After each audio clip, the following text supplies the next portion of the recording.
আসসালামু আলাইকুম এভরিওয়ান। আমি জাকির ইনসুমি। Welcome to my new channel. আজকে আমি আপনাদেরকে দেখাবো কিভাবে চিংড়ি মাছের দো পেঁয়াজু রান্না করতে হয়। এখানে আগে থেকে 4টি বড় চিংড়ি মাছ কেটে ধুয়ে পরিষ্কার করে রেখেছি। এর মধ্যে আমি স্বাদ মতো লবণ, 1.5 চা চামচ মরিচ, 1 চা চামচ হলুদ ও আধা চা চামচ পরিমাণ ধনে গুঁড়া এবং অল্প পরিমাণ আদা রসুনের বাটা দিয়ে ভালো করে মিশিয়ে নিচ্ছি। আপনারা চাইলে ম্যারিনেট করে 15 মিনিটের মতো রেখে দিতে পারেন।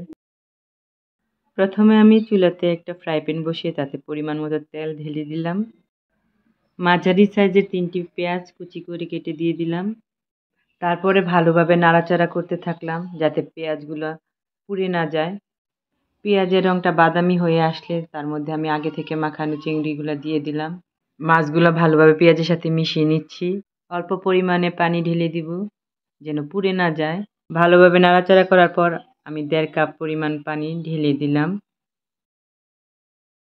আবারও আমি নাড়াচাড়া করে ঢাকনা দিয়ে ঢেকে দিলাম। খেয়াল করবেন যেন বেশি তাপে বলক উঠে মশলা পড়ে না যায়, তাই চুলার আঁচটা একটু মাঝারি আঁচে রেখে দিবেন। ঝোল কমে আসলে আমি 2টা কাঁচামরিচ দিয়ে দিব। আপনারা চাইলে সাথে কালারফুল দেখানোর জন্য লাল কাঁচামরিচও দিয়ে দিতে পারেন।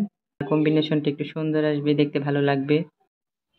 ঝোলটা যখন মাখো মাখো হয়ে আসবে, ঘন হবে, তখন চুলার জালটা বন্ধ করে দিবেন।